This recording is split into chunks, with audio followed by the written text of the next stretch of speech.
Hello YouTube land. Today we are going to be doing a review on the rifle that everybody loves to hate, the WASR10. I've had mine for several years now and it has served me very reliably. I believe this is a very durable rifle and it's a very good economic choice.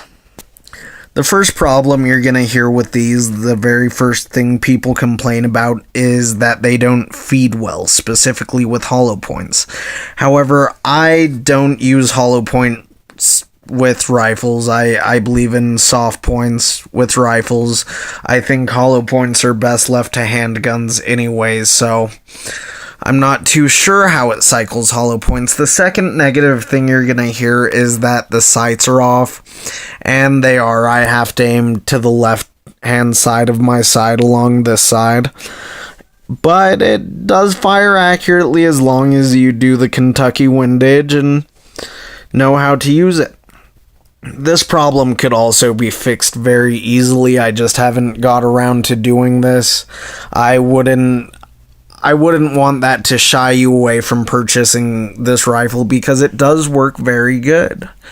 I've had sand in my rifle, I've had it packed with mud, I've had it get pretty wet, and I've never had any feeding problems. The only jams I have had were 2 stovepipe jams, and I've cycled thousands of rounds through this gun. It's very accurate. All I need to do to clean it is use a cleaning rod, a toothbrush, and rem oil. It never needs any more lubrication than rem oil. It seems to do the job just fine.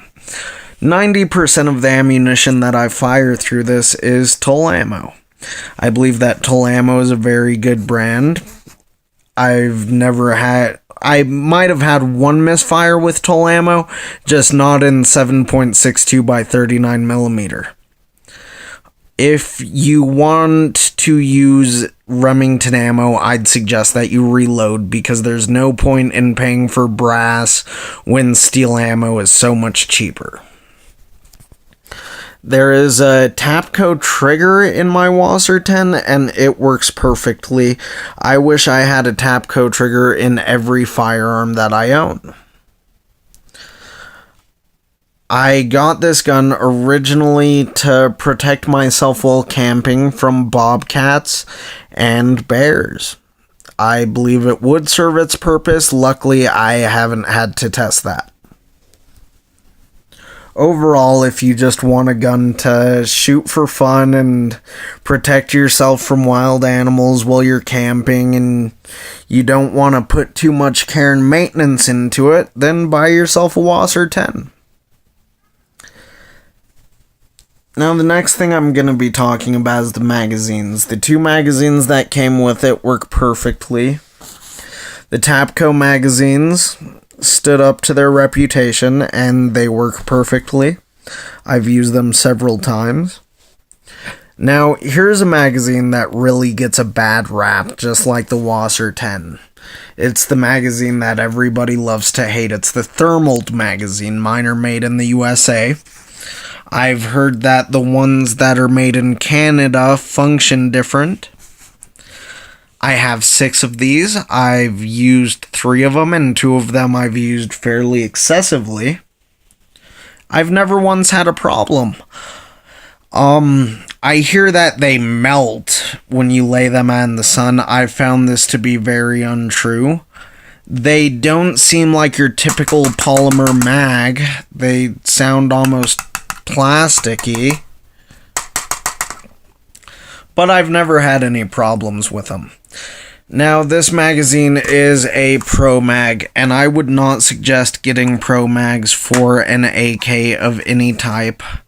This little piece right here gets whittled down over time. I can't show you with this particular magazine because this one's brand new, but after as little as 5 to 10 uses sometimes, this part gets worn down and the magazine will not stay in the magazine well.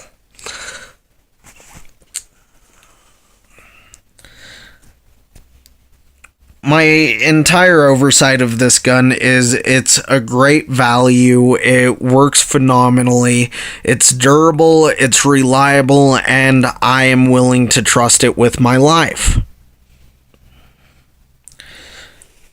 Before I completely conclude this video, however, I would like to show you these rounds and ask if anybody knows anything about them. They seem like they have a very light load,